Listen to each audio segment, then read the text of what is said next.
Welcome to my channel. இது போன்ற சுவாரஸ்யமான வீடியோக்களை தெரிந்து கொள்ள மறக்காம நம்மளுடைய சேனலை சப்ஸ்கிரைப் பண்ணி வச்சுக்கோங்க. என்னுடைய பெயர் ராமன்.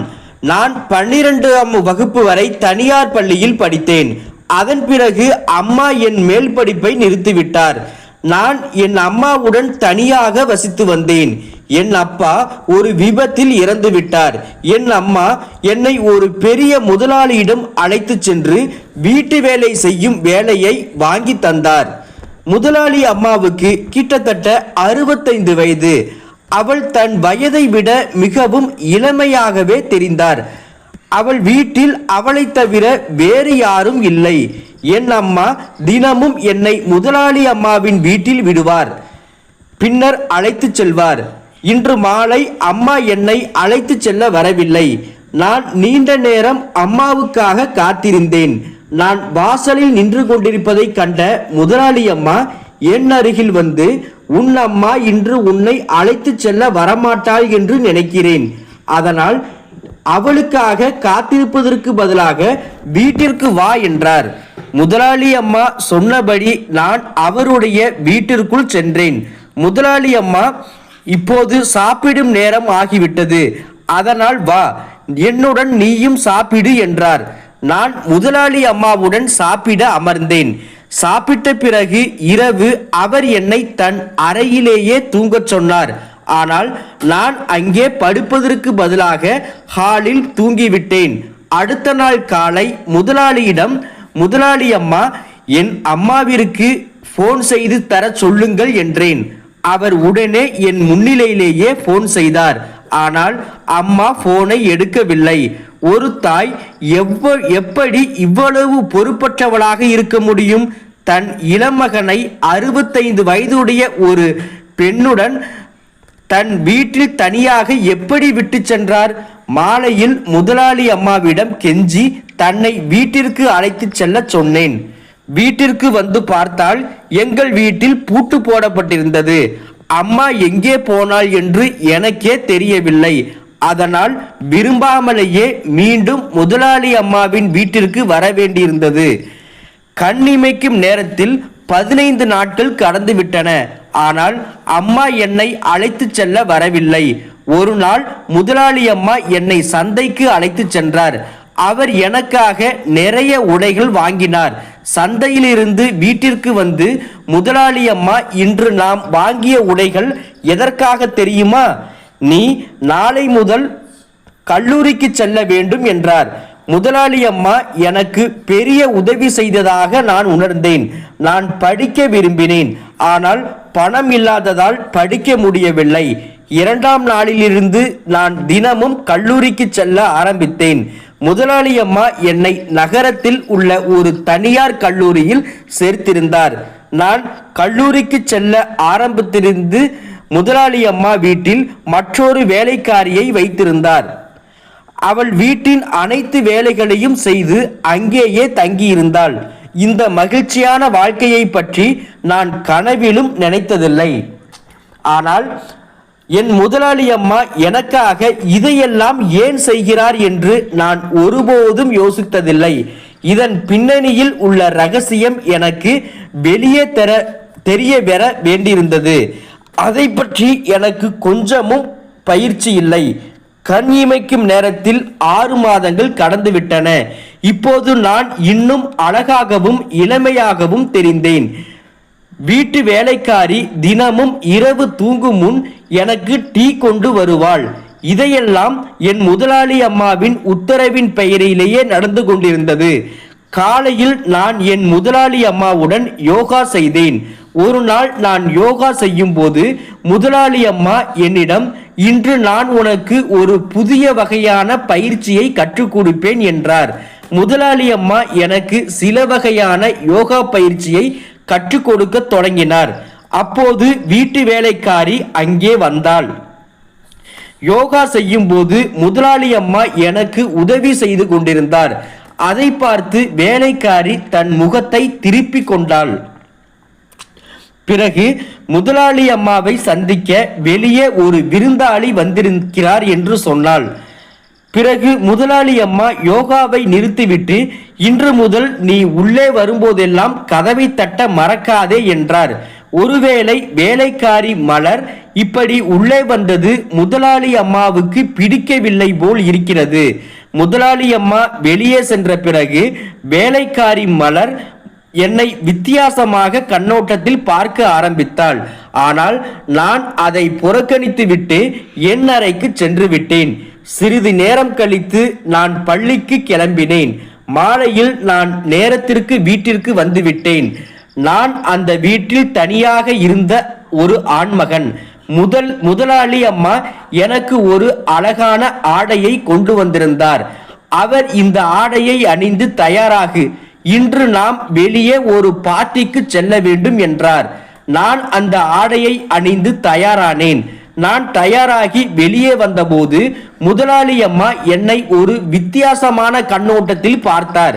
அவர் முகத்தில் இருந்த புன்னகை அவர் மனதில் என்ன ஓடுகிறது என்பதை தெளிவாக காட்டியது. என் முதலாளி அம்மா ஒரு அழகான பட்டு புடவை அணிந்திருந்தார். இந்த வயதிலும் அவள் இளமையாகவே தெரிந்தாள்.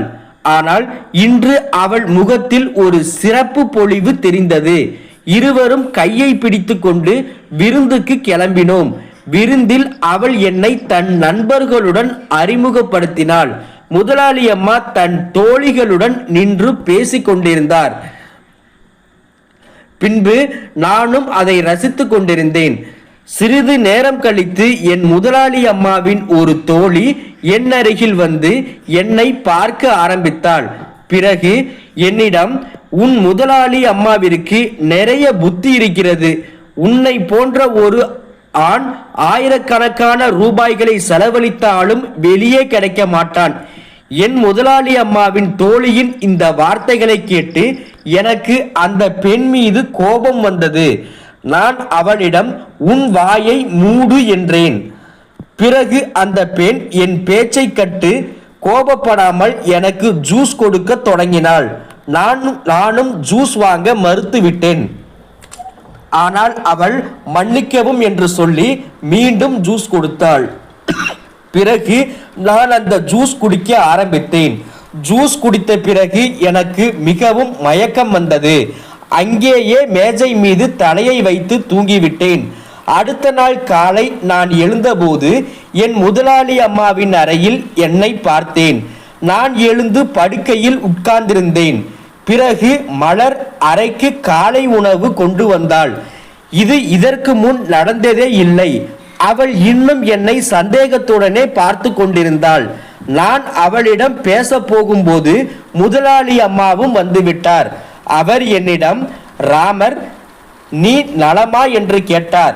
அப்போது நான் அவரிடம், என் தலை மிகவும் கனமாக இருக்கிறது என்றேன். முதலாளி அம்மா சொன்னார், நேற்று இரவு பார்ட்டியில் ஜூஸுக்கு பதிலாக தவறுதலாக ட்ரிங்க்ஸ் எடுத்து விட்டாய், அதனால் உன் தலை கனமாக இருக்கிறது என்றார். முதலாளி அம்மா எனக்கு மாத்திரை கொடுத்தார். நான் அன்று கல்லூரிக்கு போகவில்லை. அன்று நாள் முழுவதும் என் அறையில் தூங்கினேன். பிறகு இரவு தூங்க முடியவில்லை. ஏனென்றால் நான் நாள் முழுவதும் தூங்கியிருந்தேன். இருப்பினும் இரவு என் அறையில் விளக்கை அணைத்துவிட்டு படுத்திருந்தேன். சிறிது நேரம் கழித்து திடீரென்று என் அறைக்குள் யாரோ நுழைந்ததை உணர்ந்தேன். மெதுவாக என் கண்களை திறந்தபோது முதலாளி அம்மா என் எதிரில் வருவதை பார்த்தேன். நான் அறையில் விழித்திருப்பதைக் கண்டு அவர் மீண்டும் அறையிலிருந்து வெளியே சென்று விட்டார். அவர் ஏன் அப்படி செய்தார் என்று எனக்கு புரியவில்லை. நான் அவ்வப்போது என் அம்மாவை பற்றி அவரிடம் கேட்டுக்கொண்டே இருப்பேன். ஆனால் முதலாளி அம்மா எப்போதும் நான் அவளை தேடிக்கொண்டிருக்கிறேன் என்றே சொல்வார். இன்று இரவும் நான் முதலாளி அம்மாவை என் அறைக்குள் வருவதை பார்த்தேன். அவர் ஏன் ஒவ்வொரு இரவும் என் அறைக்குள் வருகிறாள் என்று எனக்கு புரியவில்லை. அடுத்த நாள் நான் காலை உணவிற்காக அமர்ந்திருந்த போது மலரும் நானும் மட்டுமே வீட்டில் இருந்தோம். நானும் மிகவும் சோர்வாக உணர்ந்தேன். என்னை பார்த்து மலர், ராமன், நீங்கள் மிகவும் சோர்வாக தெரிகிறீர்கள். இன்று இரவு முதலாளி அம்மா உங்கள் அறைக்கு வந்திருந்தார். அதனால்தான் நீங்கள் சோர்வடைந்திருப்பீர்கள் என்றாள். நான் அவளிடம் நீ என்ன சொல்ல வருகிறாய் என்றேன். அதற்கு மலர், ராமன், என்னை மன்னியுங்கள், தவறுதலாக என் வாயிலிருந்து இந்த வார்த்தைகள் வந்துவிட்டன என்றாள். மலர் என்னிடம் ஏதோ சொல்ல விரும்புகிறாள் என்றே நானும் நினைத்தேன். இன்று நான் என் அம்மாவுக்காக வாழ்த்து அட்டை செய்து கொண்டிருந்தேன். ஏனென்றால் இன்று என் அம்மாவின் பிறந்த நாள். அம்மாவின் நினைவாக நான் சரியாக சாப்பிடவில்லை. அம்மாவின் நினைவாக எனக்கு மிகவும் அழுகை வந்தது. அப்போது முதலாளி அம்மா என் அறைக்கு வந்தார். நான் அழுவதை பார்த்து என்னிடம் கேட்கத் தொடங்கினார். என்ன ஆயுற்று ராமன், ஏன் அழுகிறாய் என்றாள். நான், முதலாளி அம்மா எனக்கு மிகவும் அம்மாவின் நினைவாகவே இருக்கிறது. இன்று அவளுடைய பிறந்த நாள். நான் என் அம்மாவிற்கு ஒரு வாழ்த்து அட்டையும் செய்துள்ளேன் என்றேன். வாழ்த்து அட்டையை பார்த்து முதலாளி அம்மா என்னிடம் மிக விரைவில் நான் உன்னை உன் அம்மாவிடம் அழைத்து செல்வேன் என்றாள். பிறகு முதலாளி அம்மா எதுவும் சொல்லாமல் என் அறையிலிருந்து வெளியே சென்று விட்டார். நானும் இன்று இரவு முழுவதும் தூங்கவில்லை. அதனால் நான் எழுந்து சமையலறைக்கு சென்று கொஞ்சம் தண்ணீர் குடித்தேன். பிறகு சமையலறை ஜன்னல் வழியாக வெளியே பார்த்தேன். அங்கே என் முதலாளி அம்மா தனது உடலில் போர்வையை போர்த்தி கொண்டு ஒருவருக்கு ஒரு கட்டு பணத்தை கொடுத்து கொண்டிருந்தார். நான் ஜன்னலுக்கு அருகில் சென்று பார்த்தபோது பணம் வாங்கியவர் வேறு யாரும் இல்லை, என் அம்மாதான். ஆனால் ஏன் இவ்வளவு பணம் வாங்கி கொண்டிருந்தார் எனக்கு புரியவில்லை. நான் என் அம்மாவை நினைத்து தினமும் அழுவதை முதலாளி அம்மா அறிந்திருந்தார். அவர் என் அம்மாவை என்னை சந்திக்க வைக்கிறேன் என்று சொல்லிவிட்டு ஏன் அவருக்கு பணம் கொடுத்து கொண்டிருந்தார்? என் அம்மாவுக்கும் முதலாளிக்கும் இடையில் என்ன நடந்து கொண்டிருந்தது என்று எனக்கு எதுவும் புரியவில்லை. நான் அம்மாவை அழைக்கலாம் என்று நினைத்தேன். அப்போது அம்மா இங்கிருந்து பணத்தை எடுத்துக்கொண்டு சென்று விட்டார். முதலாளி அம்மா வீட்டிற்குள் வருவதற்கு முன்பு நான் விரைவாக படுத்து விட்டேன். சிறிது நேரம் கழித்து முதலாளி அம்மா வீட்டிற்குள் வந்துவிட்டார். பிறகு அவர் என் அறைக்கு வந்தார். அந்த நேரத்தில் நான் என் கண்களை இறுக்கமாக மூடிவிட்டேன். முதலாளி அம்மா என் அறைக்கு வந்து சிறிது நேரம் எட்டி பார்த்துவிட்டு பிறகு அவர் அறையிலிருந்து வெளியேறுவதும் நானும் நடுங்க ஆரம்பித்தேன். கடந்த சில மாதங்களாக முதலாளி அம்மா என்னுடன் என்ன செய்து கொண்டிருந்தார்? அவர் இனிமையாக பேசி ஏன் என்னை தன் வீட்டில் வைத்திருந்தார்? இப்போது எனக்கு முன்னால் பல கேள்விகள் எழுந்திருந்தன.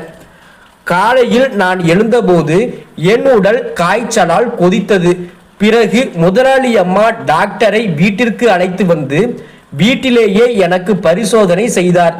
டாக்டர் எனக்கு சில மருந்துகளை கொடுத்து விட்டு சென்றார். முதலாளி அம்மா இன்று அவர் ஆபீஸுக்கு செல்லவில்லை. அவள் நாள் முழுவதும் என்னை பார்த்து கொண்டே இருந்தார். அவர் என்னிடம் நீ எப்படி இப்படி நோய்வாய்ப்படலாம், எனக்காக நீ சீக்கிரம் நன்றாக ஆக வேண்டும் என்று சொன்னாள். முதலாளி அம்மாவின் இத்தகைய பேச்சை கேட்டு நானும் மிகவும் ஆச்சரியம் அடைந்தேன். உண்மையில் அவர் என்ன சொல்ல வந்தார் என்று எனக்கு புரியவில்லை. பிறகு 4 நாட்கள் கழித்து எனக்கு உடல் நலம் தேறியது. நான் இரவில் அம்மாவும் முதலாளியும் சந்தித்ததை பார்த்தேன். நான் இதுவரை முதலாளி அம்மாவிடம் இதை பற்றி எதுவும் கேட்கவில்லை. ஏனென்றால் நான் அவர்களின் உண்மையை அறிய விரும்பினேன். கடந்த சில நாட்களாக என் இரவு தூக்கம் கெட்டு போனது. ஒவ்வொரு காலையிலும் நானும் சோர்வாக உணர்ந்தேன். இன்றிரவு நான் தூங்கும் போது வழக்கம் போல் இன்றும் நள்ளிரவில் என் அறையில் கதவு திறந்தது. அறையில் மங்கலான வெளிச்சம் எரிந்து கொண்டிருந்தது. மற்ற எல்லா இடங்களிலும் இருட்டாக இருந்தன. கதவு திறந்து மீண்டும் மூடிக்கொண்டது. சில நொடிகளில் யாரோ என் அருகில் படுத்திருப்பதை உணர்ந்தேன். அப்போது என் கண் திறந்து விரைவாக எழுந்து அறையின் விளக்கை எரிய செய்தேன். பிறகு மலர் என் படுக்கையில் படுத்திருப்பதை பார்த்தேன். கோபத்துடன் அவளிடம் நீ என்னுடன் என்ன செய்து கொண்டிருந்தாய் என்று கேட்டேன். நான் இவ்வளவு சொன்னதும் மலர் எழுந்து நின்றாள். பிறகு நான் அவளிடம் உன் இந்த செயலை நான் முதலாளி அம்மாவிடம் சொல்வேன் என்றேன். நான் இவ்வளவு சொன்னதும் மலரின் வாயிலிருந்து உண்மை வெளிவந்தது. நீ ஒவ்வொரு இரவும் சந்தோஷமாக உன் முதலாளி அம்மாவுடன் இரவை கழிக்கிறாய். நீ ஒரு இரவு என்னுடன் கழித்தால் என்ன ஆகிவிடும் என்று கூறினாள். அவள் இவ்வளவு சொன்னதும் நான் அவளிடம் நீ என்ன பேசுகிறாய் என்று கேட்டேன். பிறகு அவளும் பேசத் தொடங்கினாள். நான் தினமும் இரவுதான் பார்க்கிறேன். முதலாளி அம்மா நள்ளிரவில் உன் அறைக்கு வந்து நேரம் செலவழித்து விட்டு செல்கிறார். எனக்கு எல்லாம் புரிகிறது. நீயும் முதலாளி அம்மாவுக்கு வேலைக்காரன் தான் என்றும் ஒரு வேலைக்காரன் மீது இப்படி யாரும் கருணை காட்ட மாட்டார்கள் என்றும் எனக்கு தெரியும். உன் அழகை முதலாளி அம்மா பயன்படுத்தி கொண்டிருக்கிறார். நீ அந்த கிழவிக்கு ஒரு நல்ல மனதை மகிழ்விக்கும் பொம்மை என்று கூறினாள். அவள் வார்த்தைகள் மீது எனக்கு மிகவும் கோபம் வந்தது. நானும் மலரின் காதுக்கு கீழே ஒரு பலத்த அறை விட்டு அவளை என் அறையிலிருந்து வெளியே தள்ளினேன். மலரின் பேச்சிலிருந்து முதலாளி அம்மாவின் உணர்வுகள் எனக்கு புரிய தொடங்கின.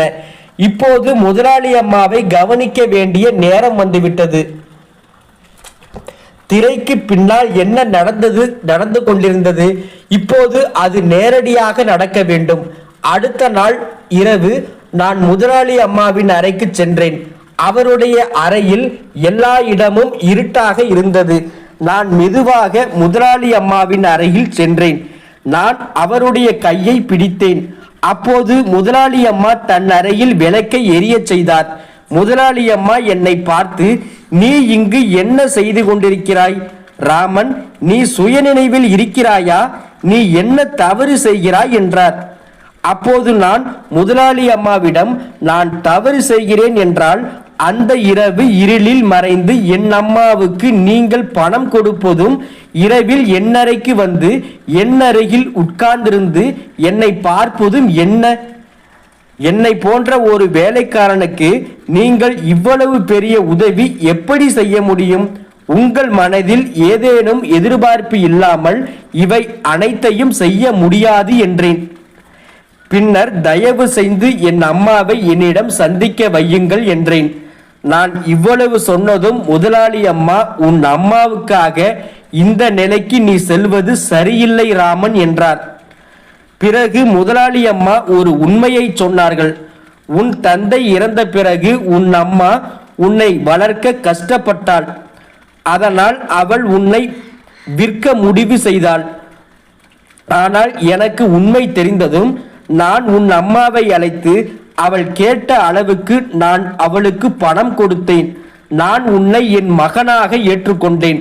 உன் அம்மாவின் மீது உனக்கு இவ்வளவு அன்பு இருப்பதை கண்டு இந்த உண்மையை சொல்ல விரும்பவில்லை. எந்த ஒரு ஆணின் இதயத்திலும் தன் அம்மாவின் மீது வெறுப்பை நான் உருவாக்க விரும்பவில்லை. நான் என் மகனையும் ஒரு கணவரையும் விபத்தில் இழந்துவிட்டேன். கடவுள் எனக்கு நிறைய செல்வம் கொடுத்திருக்கிறார். ஆனால் அந்த சொத்துக்கு வாரிசு இல்லை. நீ வந்ததிலிருந்து உன் அன்பால் என் வீட்டில் குழந்தை இல்லாத குறை நீங்கியது. நீ எந்த கெட்ட வகையிலும் சிக்க கூடாது என்று நானும் விரும்பினேன். அதனால்தான் நான் உனக்கு தெரியாமல் உன் அம்மாவிடமிருந்து உன்னை தத்தெடுத்தேன். இப்போது நான் உனக்கு முழு உண்மையையும் சொல்லிவிட்டேன். இப்போது நீ என்ன முடிவு செய்தாலும் நான் ஒப்புக்கொள்வேன் என்றாள்.